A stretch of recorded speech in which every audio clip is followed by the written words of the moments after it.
আসসালামু আলাইকুম tiny world family, কেমন আছেন সবাই? আশা করি সবাই অনেক ভালো আছেন। আলহামদুলিল্লাহ আমরাও সবাই ভালো আছি।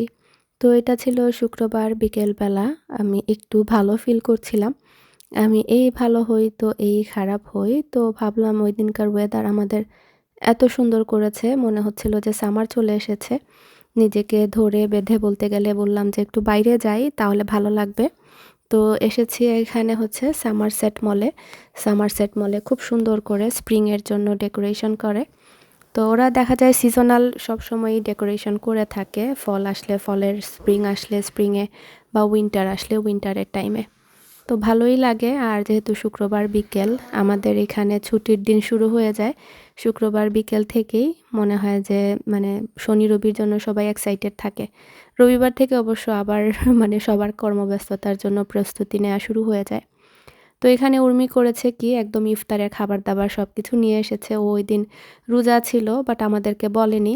কারণ যেহেতু হুট করেই প্ল্যান করা, আর যদি বলে যে রোজা, এজন্য হয়তো বা আমরা না করবো এটা ভেবে আর কি আর বলেনি। তো একসাথে আমাদের জন্য ইফতার রেডি করে নিয়ে এসেছিল। এত মজা লাগছিল ব্যাপারটা। আর এখানে যে ক্লিনার ছিল ও বারবার এসে আমাদেরকে দেখছিল আর বলছিল ও ইয়ামি ফুড আর তোমরা নিয়ে এসেছো খাবার। আমরাও হাসছিলাম। পরে তো আর দোকান close, I mean mall close হওয়ার টাইম হয়ে গিয়েছিল। কারণ আমরা যেতে যেতেই গিয়েছি, মনে করেন ৬টা বেজে গিয়েছিল, বেশি একটা সময় থাকতে পারিনি। বাট খুব ভালো লেগেছে বের হতে পেরেছি বলে। কিন্তু পরের দিন আবার আমার শরীর খারাপ করে। শরীর খারাপ কি মানে একটা টায়ার্ডনেস কেমন যে লাগে। তো ওই দিন বিকেলেও কিন্তু আমাদের একটা প্ল্যান ছিল বাইরে যাওয়ার। পরে আমি ভেবেছি যে একটা ন্যাপ দেই, মানে একটা ঘুম দিয়ে উঠে হয়তো বা আমি রেডি হওয়ার এনার্জি পাবো। পরে দেখি না ৫টা বেজে গিয়েছে। পরে ওইটাও লাস্ট মিনিটে ক্যান্সেল করি। যে আসলে মানে কেমন যে লাগে, এই ভালো তো এই খারাপ। তো আর যাওয়া হয়নি। তো পুরো বিকেলই বেডে ছিলাম। আমি কোনো এনার্জি পাচ্ছিলাম না। এখানে ফালাক আজরাককে আদেনে বাবা শাওয়ার করিয়ে দিয়েছেন। আজরাককে একটু কুলে নিলাম। ছোট মানুষ, ওই বয়সটা আসলে আমি খুব বেশি মানে মিস করব আমি জানি। আর মনে হয় মাঝে মাঝে যে বুকের ভেতর জড়িয়ে ধরে এরকম বসে থাকি ওকে নিয়ে। কারণ আমার ফালাক, আদিয়ান ওইভাবে আমার সাথে এত অ্যাটাচ ছিল না যেরকমটা আমার আজরাক। মানে চুম্বকের মতো আমার সাথে লেগে থাকে। মাঝে মাঝে এত বিরক্ত হই, আবার ভাবি পরে যে এই সময়টা আর ফেরত আসবে না। তো রাত্রে ৯টা বাজে তখন, মানে বেডে যাওয়ার টাইমে আমার হঠাৎ মনে হলো যে পুরোটা দিনই আমরা কিছু করিনি, বা এই স্প্রিং ব্রেকটা গেল ওদের জন্য কিছু একটা করা হয়নি। তো ভাবলাম একটু ওদেরকে মুভি দেখিয়ে নিয়ে আসি। মারিও গ্যালাক্সি বের হয়েছে মুভিটা নতুন। তো ওরা খুবই এক্সাইটেড ছিল। তো ওদেরকে নিয়ে আমাদের পাশে একটা হলে গিয়েছি। তো লাস্ট আমরা কবে যে বড়দের মুভি দেখেছি সেটার হিসাব নেই, বাট বাচ্চাদের যত মুভি বের হয় নতুন ততটাই আমরা ওদেরকে নিয়ে দেখানোর চেষ্টা করি। ওরা খুব খুশি হয়ে যায় আসলে। আর আমরা যেখানে থাকি মিশিগানে, এখানে আসলে ঠান্ডার দিনে বিশেষ করে আউটডোর অ্যাক্টিভিটিস বলতে তো ওরকম কিছুই থাকে না। হয়তোবা ট্র্যাম্পোলিন বা বাউন্স হাউস বা এরকমের মুভি থিয়েটারে বাচ্চাদের ছোটদের মুভি বের হলে এটা দেখানো, এটাই হচ্ছে ওদের এন্টারটেইনমেন্ট স্কুলের বাইরে। নতুবা দেখা যায় যে উইকডেজে স্কুল, উইকেন্ড আসলে মসজিদ, এগুলো নিয়েই ওদের দিন যায়। স্প্রিং আসলে বা সামার আসলে দেখা যায় যে বিকেলে আমরা একটু বাইরে নিয়ে যাই, পার্কে যাই, বাইরে খেলাধুলা করে। তো ওরা খুব খুশি হয়ে গিয়েছিল। আর এই পুরো স্প্রিং ব্রেক আমাদের অসুস্থতাই কাটলো। নয়তোবা প্ল্যান ছিল কোথাও হয়তোবা ২ দিনের জন্য যেতাম। কিন্তু যা করেন আল্লাহ ভালোর জন্যই করেন। কিছু করার নাই। এখন ভাবি যে স্কুল খোলা থাকতো যদি, তাহলে তো ওদের স্কুল মিস যেত আর আমারও ভালো লাগতো না। আজকে হচ্ছে রবিবার, বাচ্চারা মসজিদে চলে গিয়েছে। আমার আজরাক সোনা এখন বসে বসে অরেঞ্জ খাচ্ছে। এই টাইমটা ও খুব বিরক্ত হয়, আমাকেও বিরক্ত করে, নিজেও বিরক্ত হয়। কারণ ফালাক ছাড়া ওর হচ্ছে ১ মিনিটও যায় না। সো টিভি দেখছে, আমাকে এটা সেটা নিয়ে আবদার করছে। তা আমিও রান্না বসানোর জন্য রেডি হচ্ছি। আসলে ঈদের পর থেকে ওইভাবে ব্লগ করতে আমার ইচ্ছে করে না। তা আজকে ভাবলাম না, একটু মোটিভেট করি নিজেকে। কারণ আপনারা অপেক্ষা করতে থাকেন আর শুধু কমেন্ট আসে যে আপু ব্লগের অপেক্ষা করছি। তো এখানে কাজ করা শুরু করে দিয়েছিলাম, পরে ভাবলাম না, একটা ব্লগ করি, ছোট হলেও আমি নিজেও কাজে উৎসাহ পাবো। তো এখানে হচ্ছে কাচকি মাছ ভিজিয়ে দিয়েছি। রান্নাবান্না তো হয় সব সময়, বাট সবসময় ব্লগ করার ইচ্ছা থাকে না। তো ভাবলাম আজকে একটু করি। তো এখানে হাট চিকেন নিয়ে এসেছে। করছো? No, I just told you. ওকে যাও। তো হার্ড চিকেন নিয়ে এসেছে এখানে। হার্ড চিকেন দিয়ে হচ্ছে আদা জামির দিয়ে আজকে রান্না করব। আর কাচকি মাছ ভুনা করব, আবার সাথে একটু শুকনা বড়ই দিব। আমার কাছে মনে হচ্ছে একটু বড়ই দিয়ে করলে মনে ভালো হবে। তো সবার প্রথমে হচ্ছে ভাতটা বসাবো। ভাত না বসালে আমার মনে হয় যে আমি পরে বসানো আমার খুব আলসে চলে আসে আর কি। তো ভাতটা বসাই, দেন হচ্ছে অন্যান্য কাজ।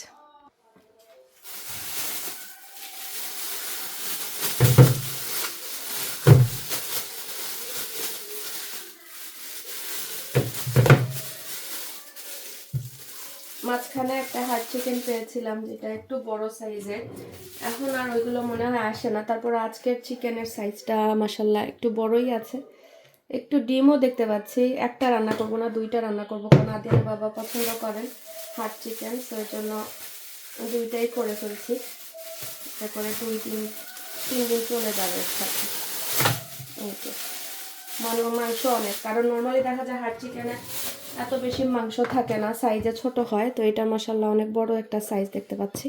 চিন্তা করছি একটা রান্না করা উচিত ছিল নাকি দুইটা, বুঝতে পারছি না। কারণ রান্না করার পরে দেখা যায়, মানে বললাম তো আদিনা বাবা পছন্দ করে, সো একটা রান্না করলে বরকত হয় না।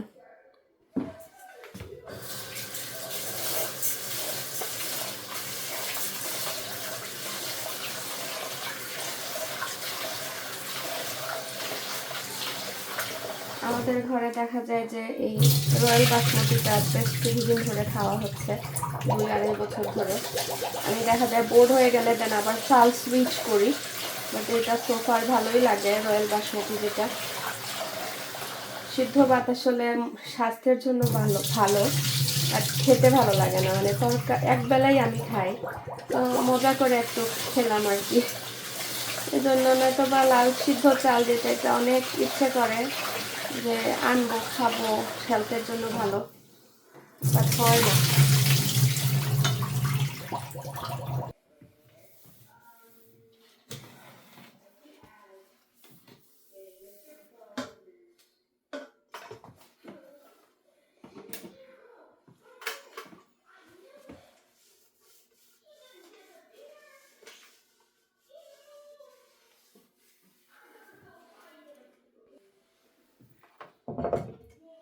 আমার তেল রিফিল করতে হবে। আমি এরকম জগের মধ্যে আমার খুব ভালো লাগে, রিফিল করে রাখলে দুইটা দেখা যায় অনেক দিন যায়। একটা সময় বড় গ্যালনের তেলগুলো আনতাম, কারণ এখন আর আনি না ওইভাবে, কারণ ঢালাঢালির একটা ঝামেলা থাকে, আমার বিরক্ত লাগে। সেই জন্য এরকম দুইটা করে আনা হয়ে যায়। আর সেন্স ক্লাবে তো সবসময় যাওয়া হয়, তো দেখা যায় প্রবলেম হয় না একটা। এটা হচ্ছে ভেজিটেবল অয়েল, আসলে এত রান্না লাগে, ছোটোখাটো রান্নার জন্য দেখা যায় অ্যাভোকাডো অয়েলটা ইউজ করি, বাট ভাজা পোড়া বা এগুলোর জন্য দেখা যায় এরকমের তেল লাগে। এত হেলথ কনসিয়াস হয়ে পারা যায় না, দামও পড়ে অনেক।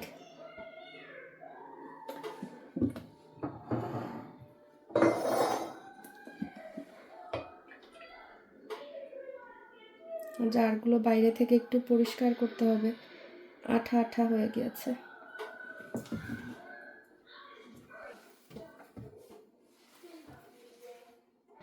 তো আমি অল্প করে একটু রসুন ব্লেন্ড করে নিয়েছি। আমি ফ্রেশ করেই রাখি, অল্প করে করি যাতে আমার দুইবারে রান্না হয়ে যায় আর কি, এরকম করে। তারপর আজকে মনে হয় একটু বেশি ব্লেন্ড করে ফেলেছি, সমস্যা নেই, নর্মাল ফ্রিজে রেখে দিব, ভালোই থাকে। আসলে আজকে বেশি করে ফেলেছি, একটু তেল দিয়ে দিলে প্রবলেম হয় না, তেল না দিলেও চলে। I think that's enough. একটু রসুন,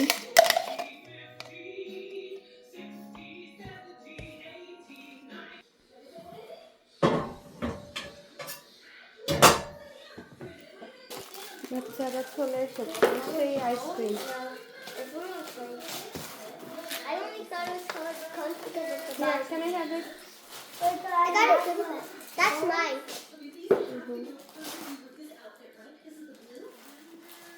Thank you, Mommy. You're welcome. Well, it to the top, please. Mommy! Let's be.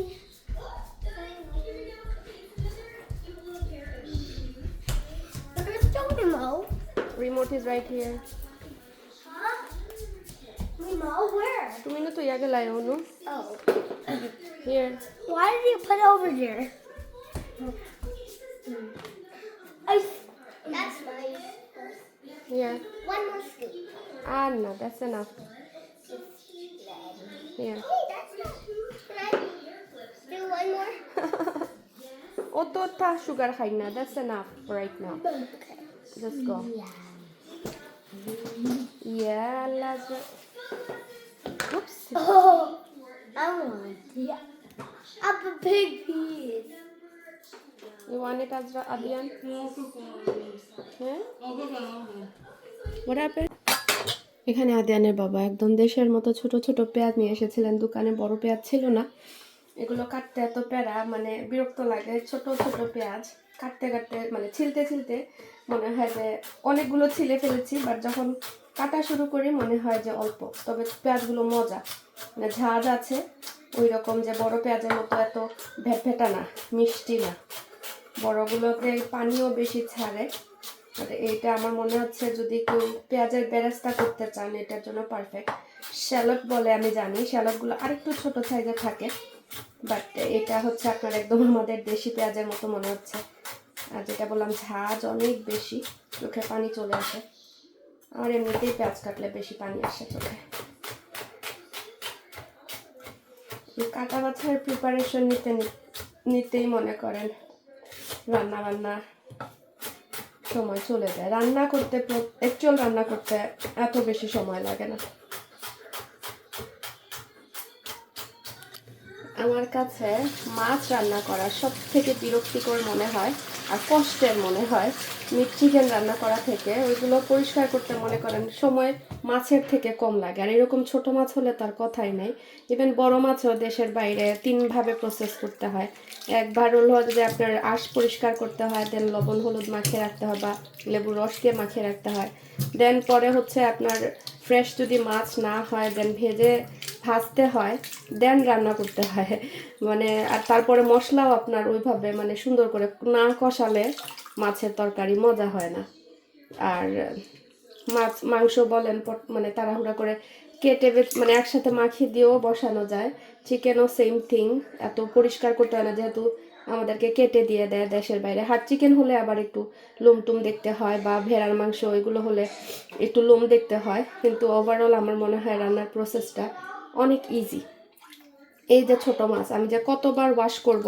দেন লেবুর রস তারপরে লবণ দিয়ে তারপরে ওয়াশ করে ভিজিয়ে রাখবো কত সময় মাখিয়ে রাখবো আর কি কত সময় তারপরে আবারও ওয়াশ করব আর তো ছোট ছোট গুঁড়ার তো থাকেই যে ছোট ছোট কত ময়লা থাকে ওইগুলো পরিষ্কার করতে হবে অফ ক্যামেরা এগুলো করবো এগুলো দেখাতে গেলে ভিডিও 3 বছরের লম্বা হয়ে যাবে তো একদিকে হচ্ছে আমি হাট চিকেন রান্নার জন্য বসিয়ে দিয়েছি পাতিলটা আমার ইদানিং স্টেনলেস স্টিল পাতিলে রান্নাবান্না করতে এত ভালো লাগে মাঝখানে একটা ট্রেন্ড ছিল যে মার্বেল কোটের যেগুলো সাদা সাদা হাঁড়ি পাতিল এগুলো দেখা যায় যে এক হাতে রান্না করলেও খুব কেয়ারফুলি রান্না করতে হয় আর বেশি আগুন দিলে দেখা যায় নিচের দিকে একটু ইয়েলো স্টেইনের মতো হয়ে যায় বা কেমন যেন একটা কালার ডিসকালার হয়ে যায় আর কি আর খুব মানে পরিষ্কার পরিচ্ছন্ন রাখতে হয় স্টেনলেস স্টিল ঘুরে ফিরে আমার কাছে মনে হয় হেলথের জন্য ভালো আর ক্লিন করতেও সুবিধা আর রান্না বান্নার জন্য মানে হাই হিটে না রান্না করলে মানে মোটামুটি যদি আপনি মিডিয়াম আঁচে রান্না করেন তখন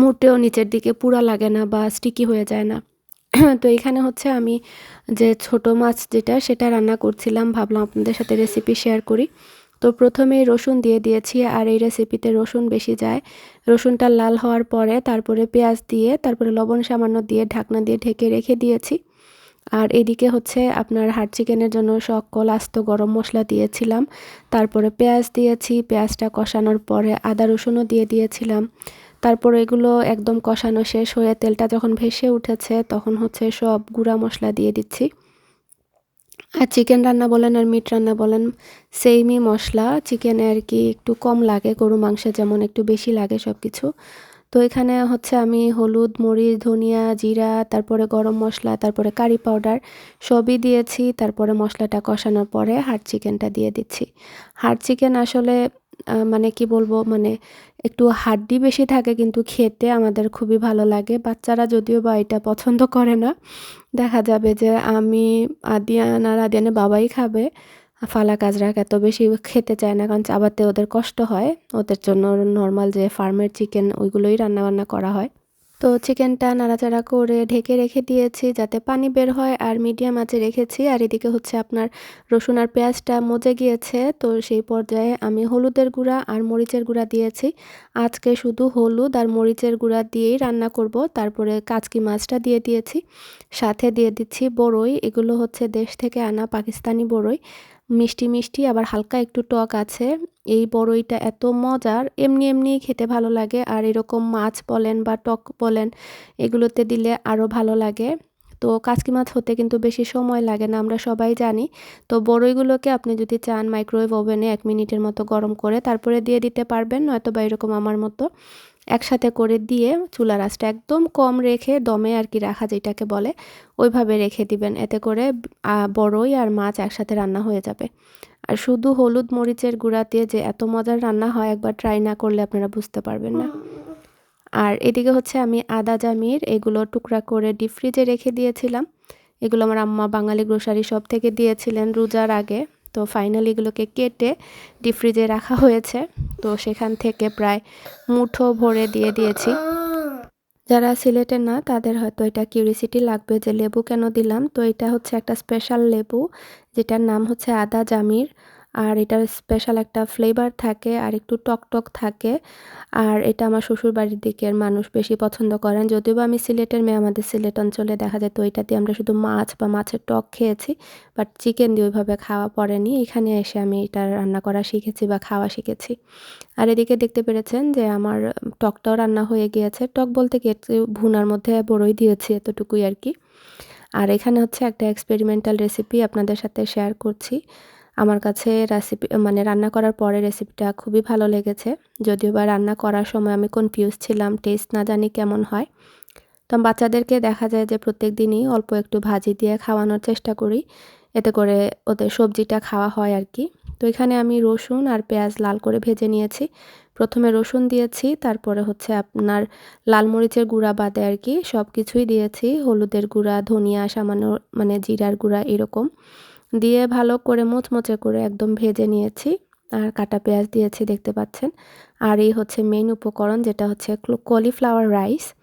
এটা হচ্ছে আপনার আমি বুশরা যখন এসেছিল তখন লো কার্ব ডায়েট করছিলাম আর কি, তখন নিয়ে এসেছিলাম। আর এগুলো কিন্তু ডিপ ফ্রিজে থাকে, আর এটা দিয়ে অনেক অনেক রেসিপি আছে। তো আমি আসলে ভাতে মাছে বাঙালি, আমি ডায়েট করতে পারি না, কার্ব কমালে আমার মাথা ঘুরানো শুরু হয়ে যায়। এজন্য আমাকে দিয়ে জীবনে ডায়েট হবে না। তো এটা তো আর কি করব, এজন্যই রেখে দিয়েছিলাম। তো ভাবলাম আজকে এটা একটু ভাজির মতো করি। এটা আপনারা যে কোনো সুপার মার্কেটে পেয়ে যাবেন।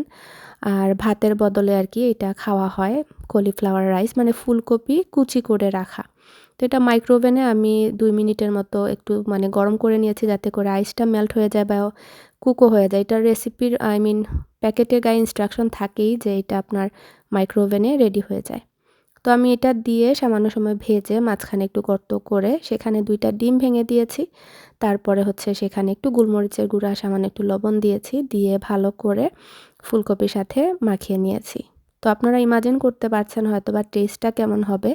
ফুলকপির সেম টেস্ট, জাস্ট একটু ঝুরা ঝুরা, সাথে ডিম দিয়েছি। আর আমার কাছে মনে হচ্ছিল যদি ধনেপাতা আর কাঁচামরিচ দিতে পারতাম তাহলে বেস্ট হতো, বাট আজকে আমার ঘরে কাঁচামরিচ নাই, ধনেপাতাও নাই। তো আমার রান্নাবান্না শেষ, বাসনপত্র যা বের হয়েছে সব ওয়াশ করে ফেলেছি, সিঙ্ক টিং মেজে নিয়েছি, রুমটা উইন্ডো খুলে দিয়েছি। এত ছোট রুমে রান্না করলে এত গন্ধ হয়, মানে পুরা বডিতে গন্ধ হয়ে যায়, একদম গোসল করতে হয়। তো এই তো আমি এইগুলো এখানে যে রেখেছি বেসমেন্টে নেওয়ার আর সময় পাচ্ছি না, এটা বেসমেন্টে যাবে। তো রান্না দেখাই আজকে আপনাদেরকে, ভাত খাবো ইনশাল্লাহ। উপস, এই তো একটু ঝোল ঝোল করে হাড় চিকেন দিয়ে আদা জামির, আর এইটা হচ্ছে ফুলকপির ঝুরঝুরা ভাজা ডিম দিয়ে। এটা আমার কাছে মানে মুখে দিয়ে দেখেছি, দেখতে যেমন তেমন খেতে ভালোই হয়েছে। আর এই হচ্ছে আমার ঝাল ঝাল টক ছোট মাছের বড়ই দিয়ে। এই বড়ইটা একটু টক মিষ্টি, এই জন্য আরও বেশি মজা লাগে। আর ফালাক কাইনেটিক স্যান্ড দিয়ে খেলছে, এগুলো এত স্যাটিসফাইং দেখতে। Mommy, G, You do? Yeah. Then I did all the last bunnies. মাশাআল্লাহ। আমার বাসায় বিকালবেলা মেহমান এসেছিলেন। হঠাৎ করেই ফোন করলেন একটা জিনিস নামিয়ে দিতে আসছেন। সো ভালোই সময় কেটেছে। জি, আমরা এমনিতে চা-টা I need খেলাম a আর কি। new shade because this thing don't stick very well. Yeah, it's okay. আমার আজরাক এই যে সুন্দর একটা I need a new one. Tape নাই। সুন্দর করে এই বাস্কেটটা বানিয়েছে ওর সেন্ড রাখার জন্য। বাচ্চারা যত ক্রিয়েটিভিটি এই যে এখানে আমার ভালো লাগে আমার বাচ্চারা মাশাআল্লাহ ক্রাফটিং করতে এত পছন্দ করে আর একটা ক্রাফটের পেছনে অনেক সময় যায় সো আমার খুব ভালো লাগে যে ইলেকট্রনিক্স থেকে দূরে থাকে একটা উসিলায় তো আজকের মতো এতটুকুই সবাই ভালো থাকবেন এখন বেড টাইম বেডে চলে যাব আসসালামু আলাইকুম